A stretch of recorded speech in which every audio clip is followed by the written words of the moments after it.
As quilters, not all of us get a quilt finished in the same time frame as when we started it. It may get set aside for a while and we get back to it. It depends on the circumstance. Maybe we needed fabric, maybe we needed something, but whatever the case, we need to set it aside. Well, this was that for me. I'm Lea Louise from Inspired Quilting by Lea Louise, and I was looking for this quilt. You see it behind me, and I wanted to finish it. I needed to add an extra row, and I had the fabric put aside. I know I had some pre-cut squares in order to get the blocks finished, but I couldn't find them. They weren't where I expected them to be. I realized I need a new storage solution. And that's what I did. I found a way that really works well for me. I got a lot of my fabrics out, my quilts that are partially finished, and I put a system together, and I believe this is going to work great for me.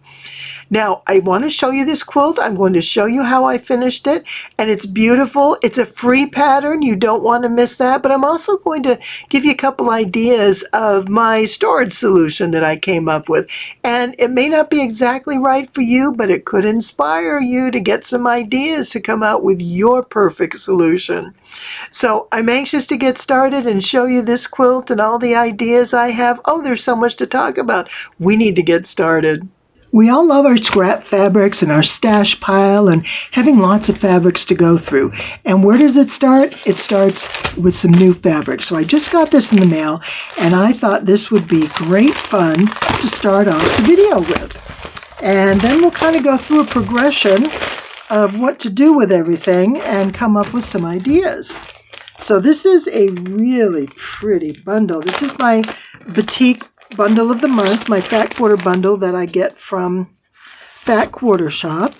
And every month I'll get a dozen fat quarters, and they're by month, and there's, you know, a theme to the fabric. It's generally a particular color scheme, and they use a lot of the favorite or best-selling prints and reprint them in different colors. So that's really fun. I like this because then I get a lot of fabrics that I can use to match with other fabrics that I have. Now, when I get a fat quarters like this, there are 12 pieces, and they come layered in you know, a series like this. And I love it because they're all coordinated. Then I can just bring in the colors that I want.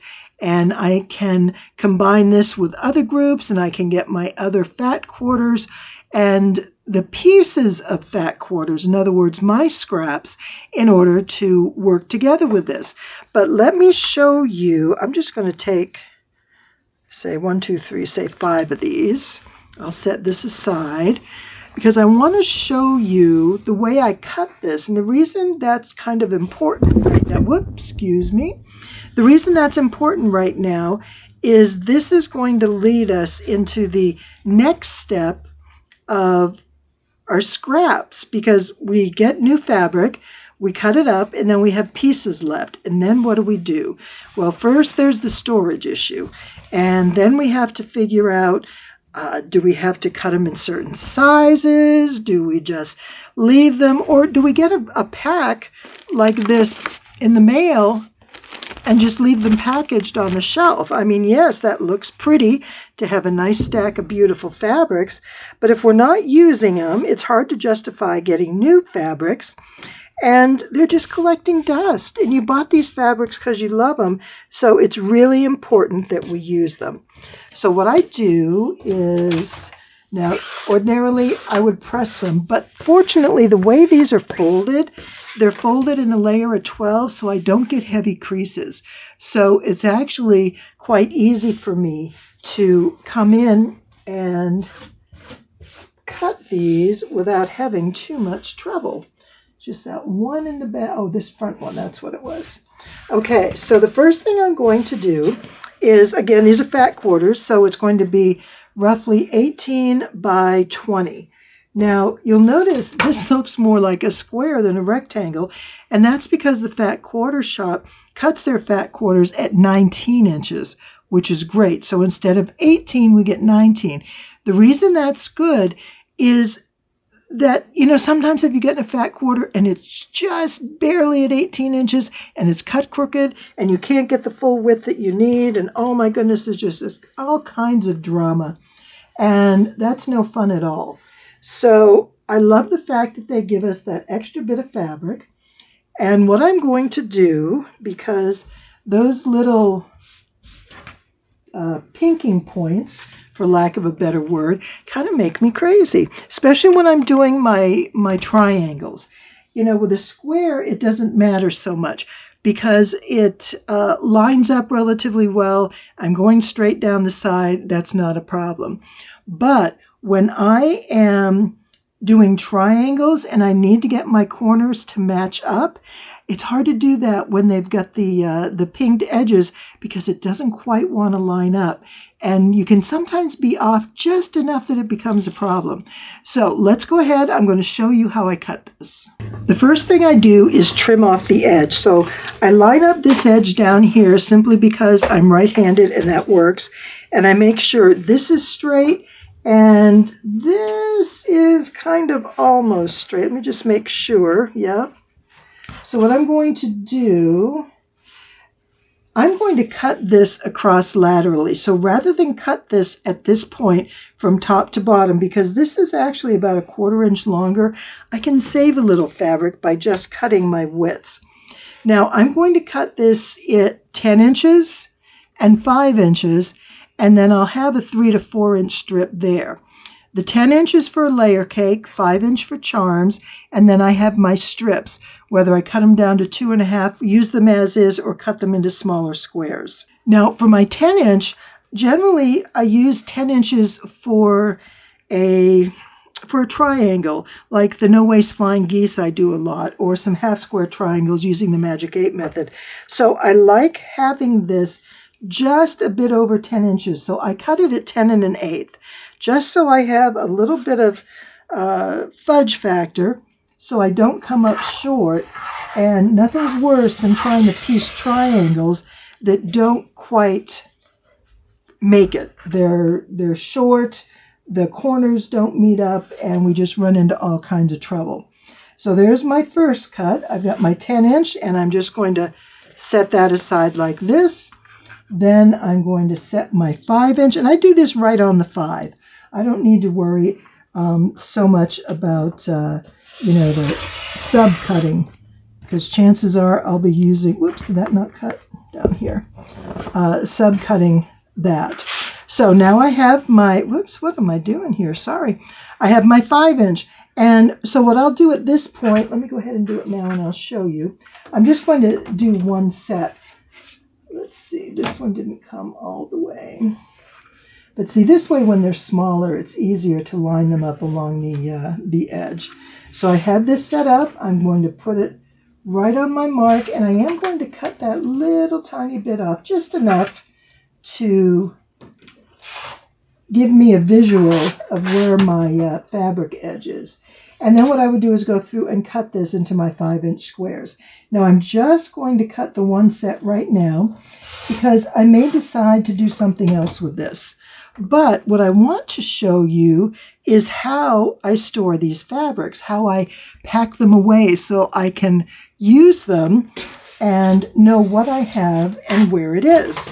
So the first thing I do, let me get my buckets here. This is extra. Oh my goodness, look at all this. So you can see I've been busy, and I've tried to do my charm squares in one big box and sort of stack them upright, but they fold and they fall over. I had some cardboard pieces tucked in between, but they have to lay flat. It's just not sturdy enough to stand them up. I like the idea of being able to see them like this, but not working. So here's what I do, is I have, let me get this out of the way. I've got one more bucket I need to show you. I love my little Dollar Tree buckets. Of course, they went up to $1.25, but oh well, we can handle it, right? So basically I have 3 buckets. I have charm squares and the strip. So my strip that I have with multiple fabrics, I'm just going to lay it in here. And then when I come back, I will look at the strips that I have and decide what I need and what size to cut them. So I've done a lot of fat quarters lately, and this has given me a good amount of fabric to work with. Then I'm going to take my charm squares. Now these are already pre-cut, so I'll put them in a pile. But I also have, here they are, the charm squares, or the 5-inch widths that haven't been cut into charm squares yet. I think, nope, that's not those. They're here. Oh, here they are. These are my 5-inch strips that I've cut from other fabric groups, and I haven't cross-cut them into 5-inch squares. They're just 5-inch widths. So I'm going to add this to the pile, and I'm going to put it here. But before I do, I want to show you what else is here.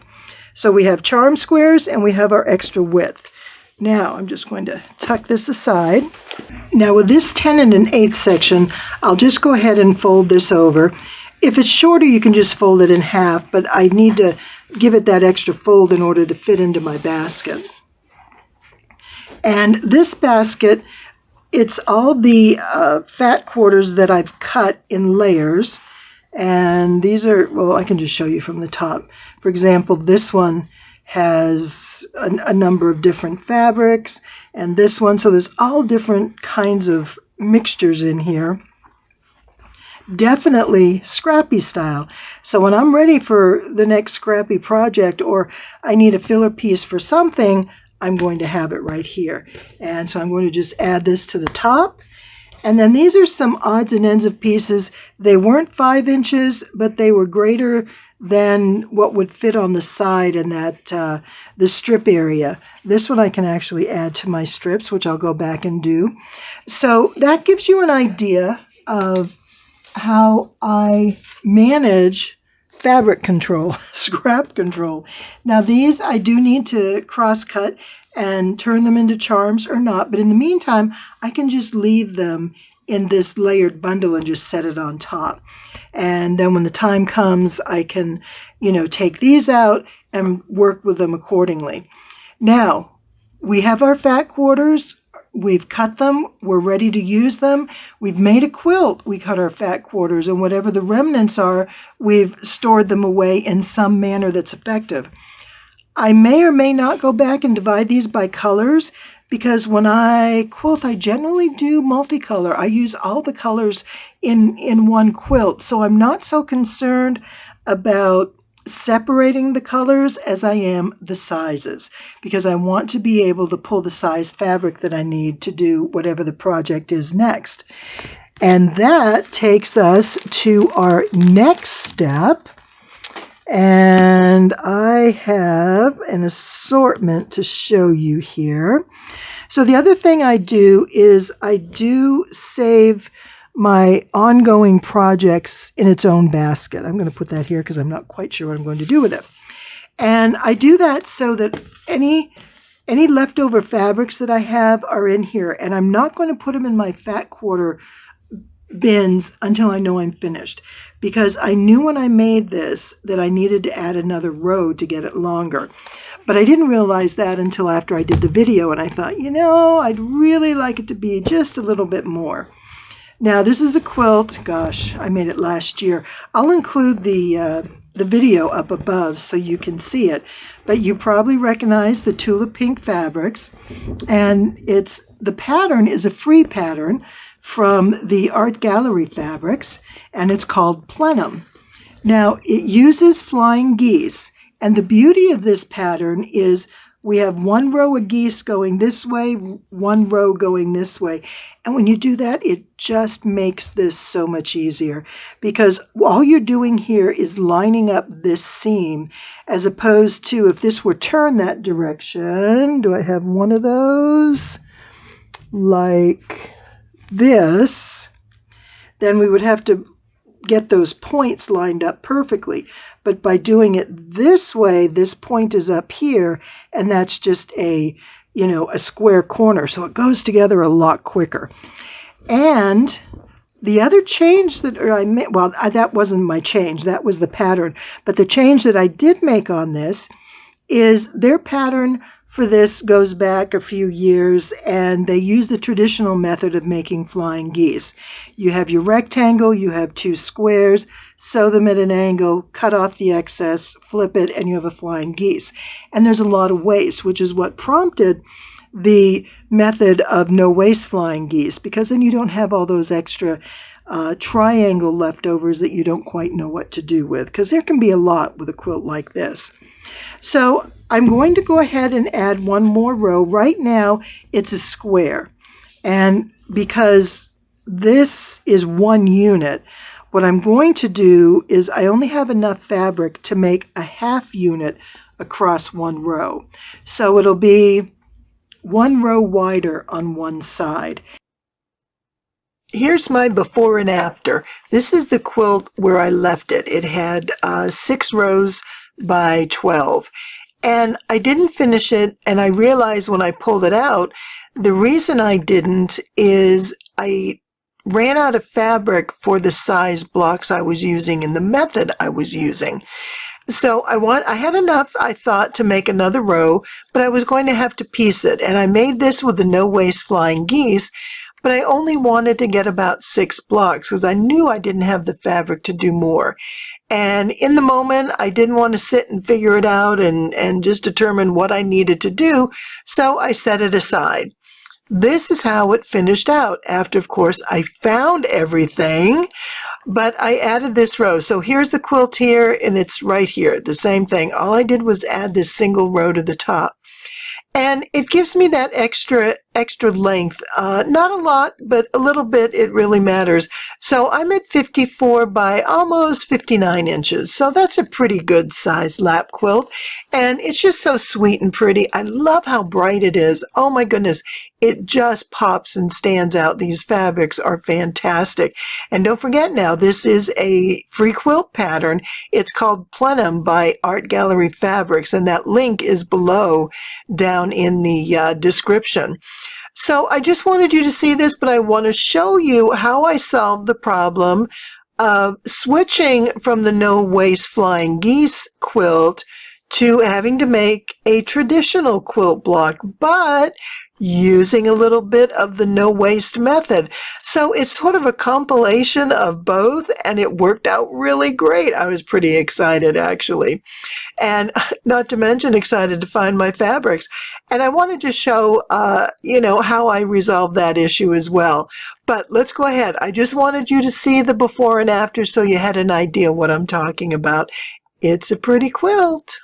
Right now, this measures approximately 51 inches. I forget exactly what. So it'll be the 50-ish by another 5, so say 55, 56 inches in the other direction. So it gives just a little bit more size for a lap quilt. Now, here's the situation. The pieces I have left over, which is part of the reason why I stopped when I did, is they don't fit into the no waste method sizes. So, whoops, excuse me, I hit the camera. So what I have to do is go back and use the scraps that I have and make them work with what I need for this. So that's what I want to show you here. The fabric pieces that I had left over were in 3 different sizes. This was left over, it's 10¼ inches, which is how big the center square was for my flying geese. And I cut what I could, and then I had this piece left. Obviously, there wasn't another 10 inches, so I set this aside. The other one I have, this runs about 8 inches. What I did here is this was left over from the cutting the 10-inch strip. So I had this strip here, and then I had this piece. So here's my 18 by 20. So I cut this off, got my 10 inches, I had a piece of this left, and then I had this size. So what I need to do now is figure out how to make 6 more flying geese. Fortunately, I had one that I didn't use, and so I have 1 down and 5 to go. Oh, the other thing that I had were these pieces. On the no waste flying geese, I needed 5.5-inch squares to do my corner units for the sky of the flying geese block.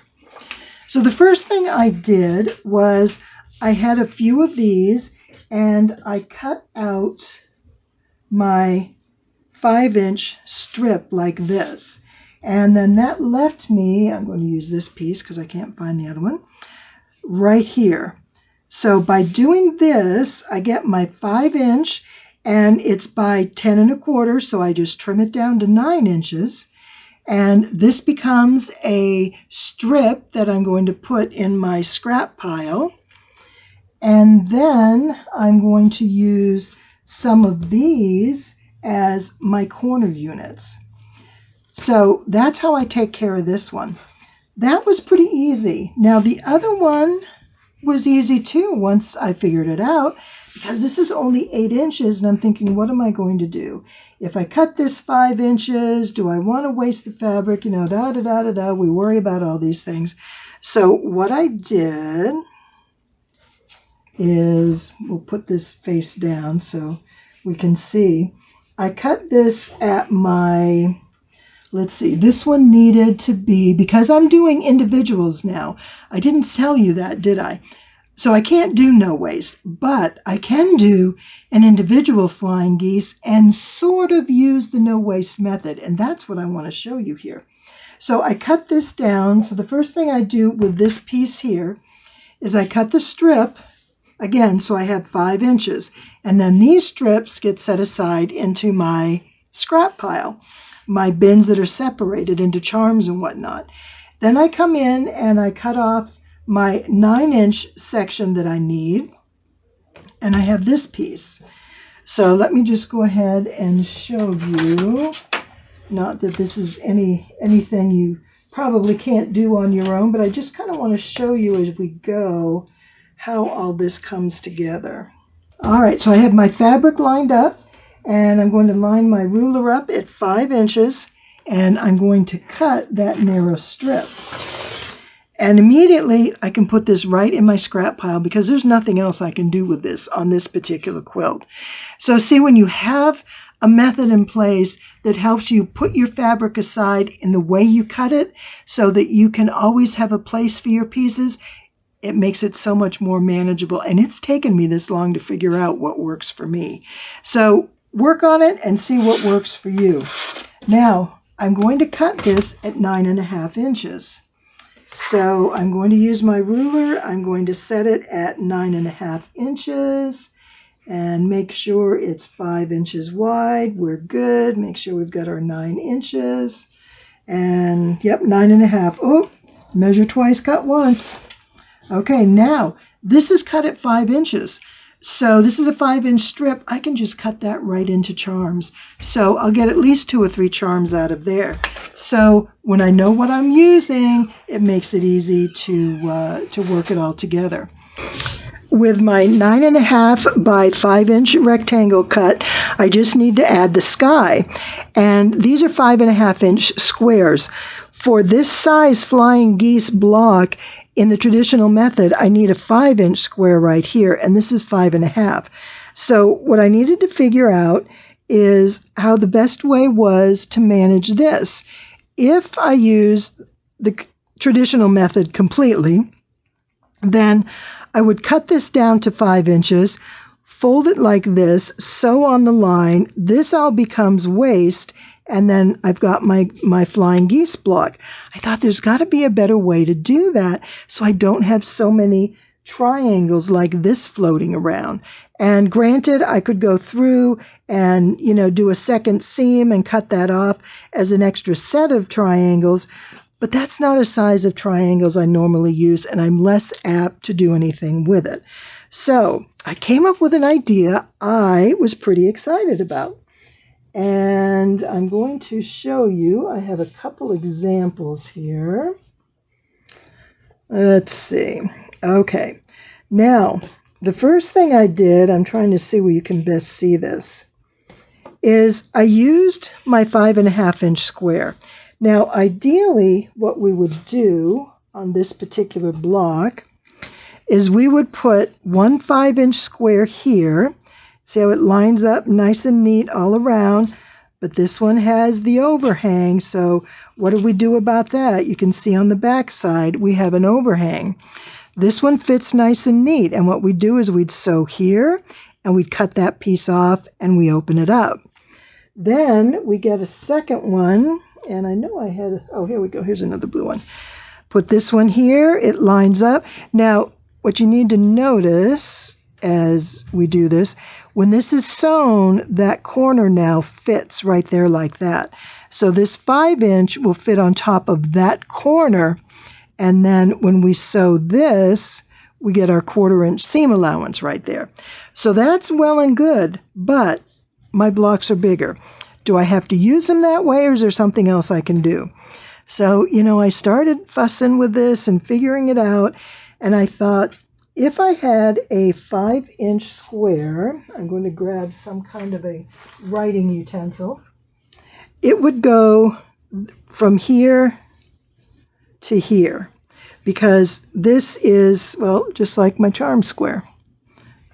I have that extra 5-inch, or that extra 1/2 inch all the way around. So what I did is I took my square, my 5.5-inch square, and I drew a diagonal on it at the 5-inch mark. In order to mark this to sew, I need to mark it as if it were a 5-inch square. So I'm going to put this corner right in the corner mark of my grid. I'm going to come over 5 inches, down 5 inches, and draw a diagonal line. Just like this. So I'm going to go from here. Remember, do it on the wrong side of the fabric. And I'll give it a good dark mark so you can see it. Then I turn it around and do it on the other side. So I'm going to put this corner now in the corner of the grid, and I'm going to draw at 5 and 5, because remember, it's at 5.5 inches. I think this will all make sense here in just a minute. I'm just basically what I'm doing is creating 2 small triangles in a larger square, because then I can sew on this and this becomes my seam allowance. Rather than cutting the whole thing down to 5 inches and losing half a triangle, I don't lose anything on these small squares, and that's a big deal.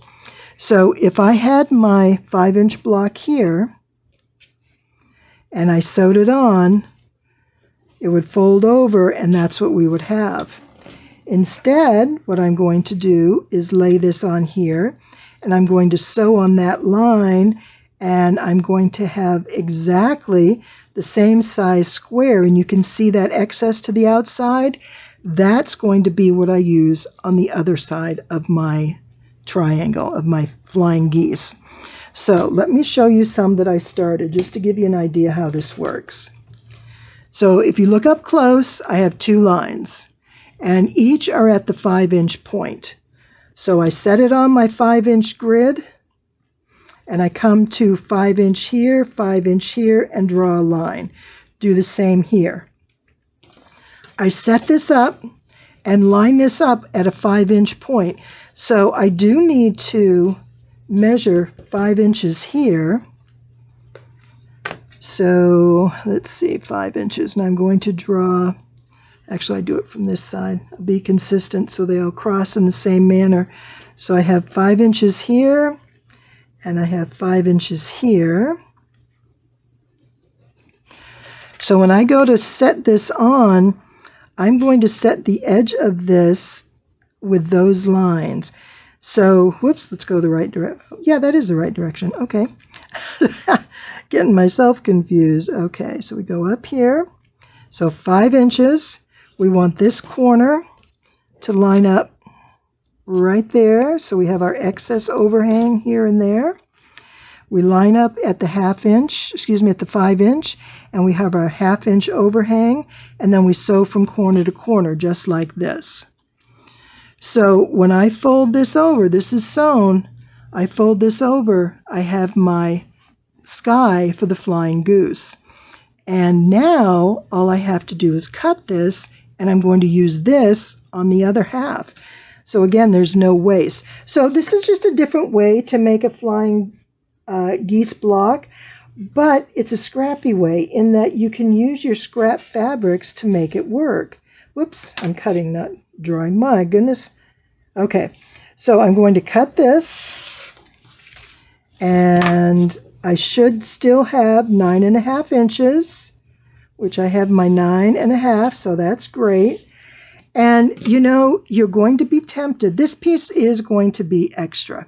So I may just put these together and sew them, or I may cut 2.5-inch blocks and set these little tiny triangles aside, because I use the tiny ones. They're leftovers from my binding when I sew the binding together on the diagonal, so I get up a lot of those little pieces. The important thing about placing this is that it goes in this particular direction.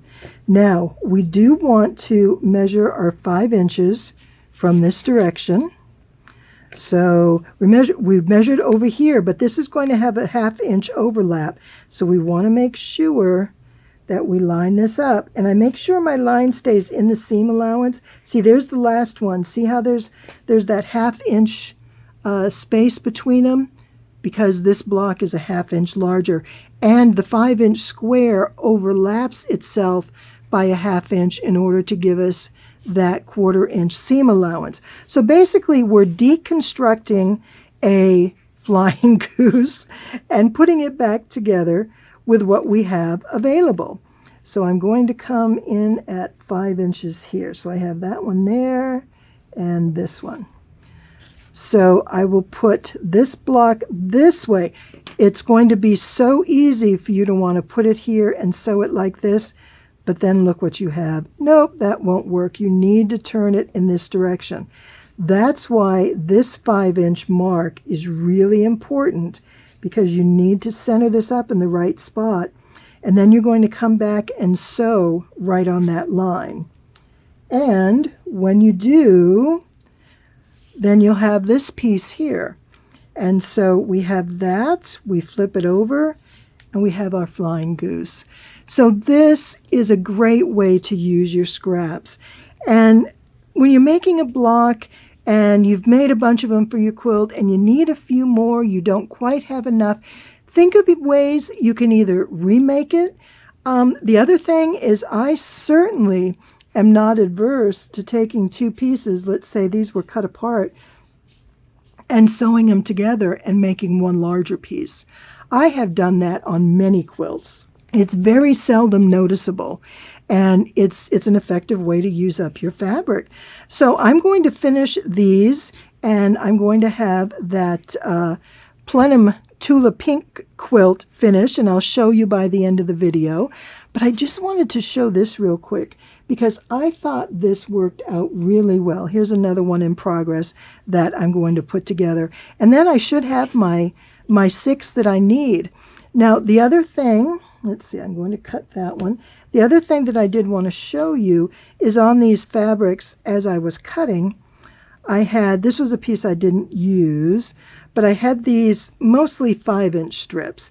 I had 5.5 and 5 inch. Yeah, this is the 5 inch, and this was the 5.5 to make the larger squares. So I'll use this as my charms, and I'll hang on to this because at 5.5, I can get 2.5 inch strips with a little smidge of extra, or I could get a 2 and a 3.5, or a 2.5 and a 3, or I don't know how all that works. But however that works, there are options, which is always a good thing. Here's another bundle of, what do I want to say, orphan blocks, I guess is the best thing to call them. And they're in my scrap pile too. And I keep them together, again, with the fabrics that I use with them initially, because I know I'm going to do something, and I'll probably need more fabric of the similar backgrounds, but I'm going to also introduce some more. So my last quilt, you remember the quilt dive, I'll go ahead and link that above. It turned out great. I love that quilt. It was mostly charm squares with some half square triangles, and they were pretty good size because these were, what were they? They cut down to 5, so we cut them at 5.5 inches, and they work beautifully. I made 80 of them, and I doubled my fabric and did the corner to corner with two two 5.5-inch squares, and when I had my 80, I had an extra 80 in the identical pairs, but I didn't want to duplicate them in the quilt, so I set them aside, and I had some extra fabrics, and what I'm doing with this now is I'm going to create another quilt with this. And with, let's see, so there's 80, I might bump it up to about 100 because I can add some more fabrics and such in here. And then that way I can go 10 by 10 squares or even 9 by 10, depending on how many squares I get. And that's a great size baby quilt. So don't forget your orphan blocks. Keep them bundled. I have it listed on here what it is and the date that I made it, and what size these are, so I know when I go to them what I have. Now, here's a fun one. You may or may not have seen this one. And when I first started the tutorials for the No Waste Flying Geese last year, I was making these beautiful stars. And I had some K-facet fabrics that are just gorgeous. And I love how these stars look. Kind of open them out a bit here. And I'll get the picture of this and show it to you, what I have done so far. What I have finished, I think, is going to be the center, and then I'm going to do the outer side. But I ran out of fabric because I want to make it bigger. And I have 9 blocks, and they're about 12 or 13, well, actually, yeah, 4. They're 12 inches. And so it's a great size. And I absolutely love these prints. Look at how pretty they are. So what I did is I now have my fabrics. I did buy another layer cake because I made this out of layer cakes, which is nice when you see the tutorial for this quilt, is you can do it with a layer cake. It saves a lot of cutting, and it works great for this particular project. Then what I also did is with the fabrics I had left, but not enough to make a full complement of squares that I needed, I staged them together. So I had 2 layer cakes in colors that would coordinate, and then I have my corners for the star points. So on the flying geese, these are the points. So here's my flying geese. I have a center square, which is a trimmed down layer cake, and then half square triangles in the corner for the background. And I think it looks wonderful. So in addition to my layer cake, I have enough for about 3 blocks. Oh, here's one that's actually made but not been assembled. And this one is a lot of fun. And I have some more of these fabrics that I'll probably incorporate in. But then I found some other blues that'll be gorgeous. So now there were no scraps left over from this just because of the way I cut it. So that's why I had to get some new fabric. Besides, the blue K facet is hard to match or come up with something else. They're pretty unique fabrics. But I just want to show you, different ideas of how to pull things together.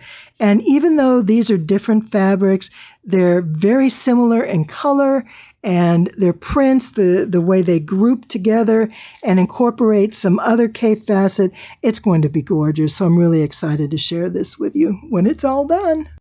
And here's my blue stars with the No Waste Flying Geese. There are 9 blocks here. They each finish at 12. So what do we have? 12 by 3 is 36 in each direction. I definitely want to make it larger, which is why I bought the extra fabrics, and I'm excited to see how it'll look, but I love how different each of these stars are. In some cases, it's kind of hard to see the star because so many of these fabrics are quite dark, but I love how they all go together. I love the look. This one, how cool is this? It looks like a diamond down here. And that's what's fun, is you see some of these and they almost take on a different appearance. And that's what I love about mixing fabrics up like this. So my next blocks I will at least do 1 more row on 2 sides. I don't know if I'll do, I just don't know yet. So I have to work on it, see how much fabric I have, and see how big I'm willing to go and still be able to quilt it. That's always the challenge. But once this is finished, I'll be sure to show you when I get it quilted and come up with an idea of how I'm going to quilt it. I really don't know yet how I would approach this.